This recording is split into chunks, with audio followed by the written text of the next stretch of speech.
हाय प्यारे बच्चों, स्वागत है आपका अगले वीडियो में। और हम ये सर्कल चैप्टर क्लास 9 से कर रहे हैं। और सर्कल चैप्टर के क्वेश्चन हैं, इससे पहले के क्वेश्चन हम कर चुके हैं और क्वेश्चन नंबर 5 से बात करते हैं। तो क्वेश्चन 5 है, स्टेटमेंट देख लेते हैं। ये फिगर है, in figure A B C D are 4 points on a circle A C and B D intersect. A C ये हो गया, बी डी हो गया, एक दूसरे को ई पर इंटरसेक्ट कर रहे हैं। और इससे जो एंगल वी ई सी बन रहा है, बी ई सी ये वाला जो एंगल है वो 130 डिग्री का बन रहा है, ये 130 है। और एंगल जो ई सी डी है, ई सी डी, वो 20 डिग्री का है। हमें फाइंड करना है एंगल बी ए सी, ये वाला एंगल पता करना है कितने डिग्री का होगा बी ए सी।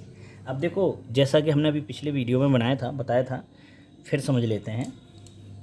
हमें पता है कि जैसे ये कोई सर्कल है और ये कोई आर्क है, ए सी। अब यही सेम आर्क एक एंगल इधर बना रही है सर्कमफेरेंस पे, मान लेते हैं ए बी सी। और यही आर्क यानी इन्हीं दो पॉइंटों से एक और एंगल बन रहा है, ये वाला A D C.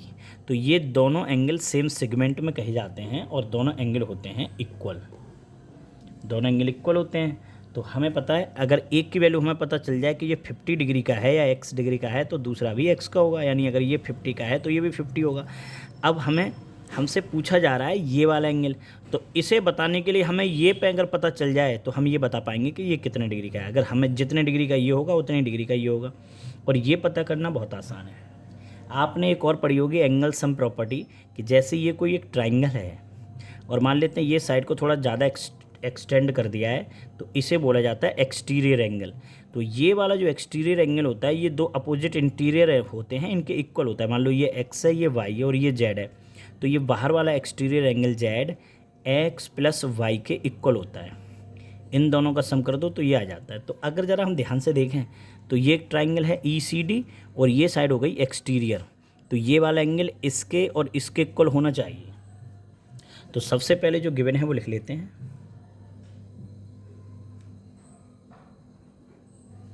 Given angle V E C equal to आपका है 130 डिग्री का, and angle E C D है 20 डिग्री का, ये वाला एंगल।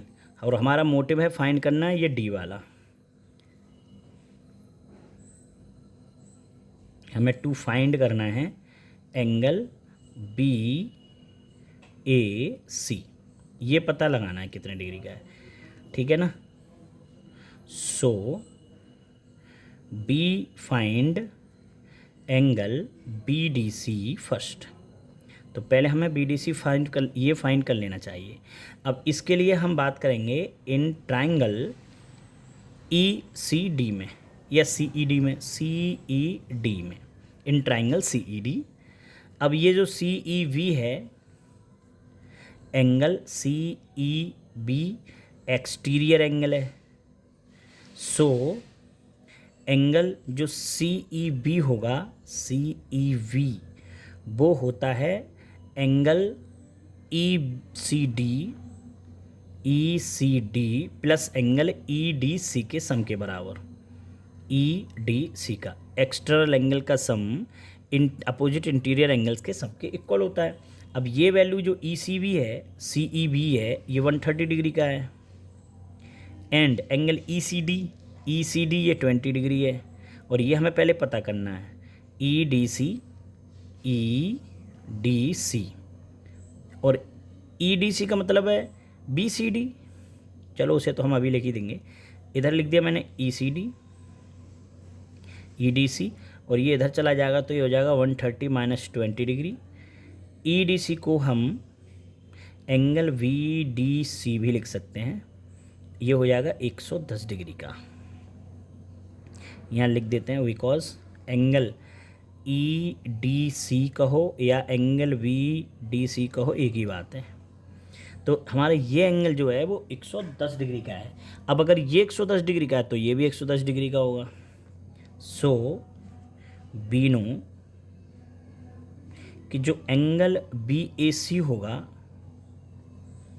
वो इक्वल होगा एंगल बी डी सी के। क्यों? क्योंकि angle in same segment, same segment के एंगल हैं ये, इसलिए इक्वल होगा।